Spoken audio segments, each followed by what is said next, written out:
على رسلك ولا تخزنا يوم القيامة إنك لا تخلف الميعاد. Ikhwan dan akhwat yang dirahmati Allah Subhanahu wa taala, sungguhnya Allah Subhanahu wa taala menjadikan pintu ibadah secara umum ada dua pintu.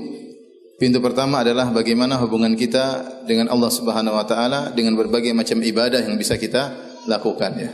Seperti puasa, salat, baca Al-Qur'an, berzikir, ibadah-ibadah hati seperti takut kepada Allah, berharap kepada Allah dan seterusnya yang terkait antara kita dengan Allah Subhanahu wa taala.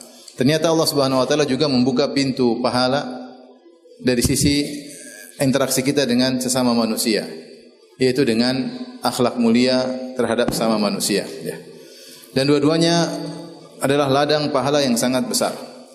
Maka janganlah seorang hanya fokus kepada hubungan dia dengan Allah Subhanahu wa taala sementara dia lalai dari mencari pahala sebanyak-banyaknya dengan interaksi yang baik, dengan akhlak yang mulia dengan sesama manusia.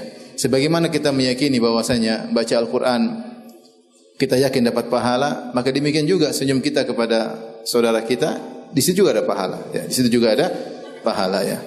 Sebagaimana kita yakin bahwasanya kalau kita salat malam dapat pahala karena kita beribadah kepada Allah, maka kita maafkan orang lain yang mendolimi kita juga pahalanya besar, bahkan sebab masuk surga sebagaimana Allah sebutkan dalam Al-Qur'an di antara ciri-ciri orang bertakwa yang berhak mendapatkan surga ya.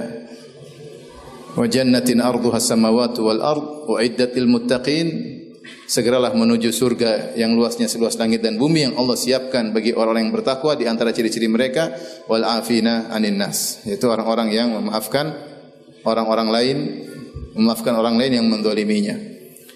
Karenanya ini harus kita yakini bahwasanya akhlak mulia adalah amal soleh yang sangat dicintai oleh Allah Subhanahu wa taala dan sebab mendatangkan pahala yang sangat banyak. Maka pada pertemuan kita kali ini saya akan menyampaikan dalil-dalil dari berbagai sisi agar meyakinkan kita bahwasanya akhlak mulia itu adalah ibadah yang agung.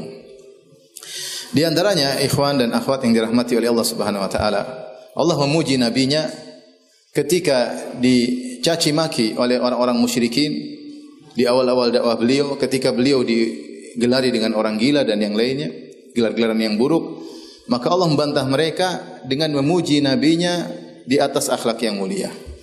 Maka Allah berfirman, Nun wal qalami wa ma yasturun ma anta bi ni'mati rabbika bimajnun wa inna laka la ajran ghaira mamnun wa innaka la ala khuluqin azim. Allah bersumpah wal qalami wa ma yasturun. Allah bersumpah demi pena dan apa yang mereka tulis. Kalau Allah sudah bersumpah berarti Allah ingin menekankan makna tertentu di balik sumpah tersebut. Ternyata Allah ingin menekankan tiga perkara ketika mengatakan wal qalami wa ma yasturun, demi pena dan apa yang mereka tulis. Tiga perkara tersebut di antaranya yang terakhir wa innaka la ala khuluqin azim. Sungguh-sungguh benar-benar engkau di atas perangai akhlak yang agung. Sehingga akhlak yang agung merupakan perkara besar di sisi Allah Subhanahu wa taala. Ya. Bahkan Allah bersumpah di hadapan kaum musyrikin yang sedang mencela Nabi sallallahu alaihi wasallam dengan bantah mereka dengan bersumpah menyebutkan sungguh Muhammad itu benar-benar sungguh-sungguh di atas akhlak yang agung. Allah bersumpah dengan wal qalami, kemudian Allah tekankan wa innaka la ala, subhanallah, wa innaka ada nun taukid, kemudian la ala lam taukid juga ya. La ala khuluqin azim, sungguhnya engkau berada di atas akhlak ya. Kalau seandainya Allah mengatakan la ala khuluqin, maka sudah cukup. Dalam Al-Quran betapa sering tankir li ta'zim. Apalagi Allah tekankan lagi ala khuluqin azim, engkau di atas perangai yang hebat yang agung. Ini menunjukkan bahwasanya akhlak yang ada pada Nabi sallallahu alaihi wasallam adalah perkara yang besar di sisi Allah Subhanahu wa taala sehingga diberi perhatian oleh Allah Subhanahu wa taala.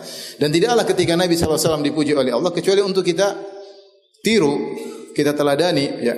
Karena Allah berfirman ya, laqad kana lakum fi rasulillahi uswatun hasanah. Sungguh pada diri Nabi sallallahu alaihi wasallam ada contoh yang baik, dan di antara yang perlu kita contohi adalah akhlak Rasulullah sallallahu alaihi wasallam. Sehingga akhlak Nabi sendiri sebagaimana sering sampaikan hal ini adalah salah satu mukjizat dari mukjizat-mukjizat Nabi sallallahu alaihi wasallam sebagaimana dijelaskan oleh Ibnu Katsir dalam Al-Bidayah wan Nihayah. Beliau menyebutkan mukjizat ada dua model.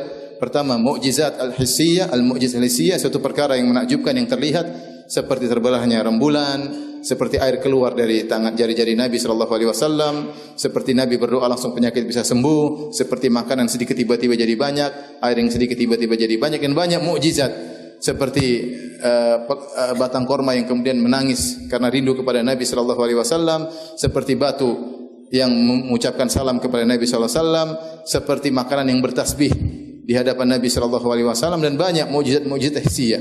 Nah, ada juga mukjizat-mukjizat maknawiyah. Mukjizat maknawiyah itu mukjizat yang abstrak. Ada 3 bagi Nabi sallallahu alaihi wasallam kata Ibnu Katsir.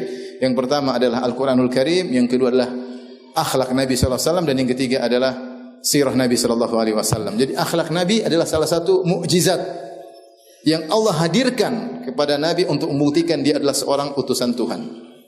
Ya. Oleh karena Allah memberi perhatian besar terhadap akhlak yang mulia sehingga Allah bersumpah di atas akhlak tersebut, wa innaka la ala khuluqin azim. Sungguhnya engkau wahai Muhammad benar-benar di atas akhlak yang agung.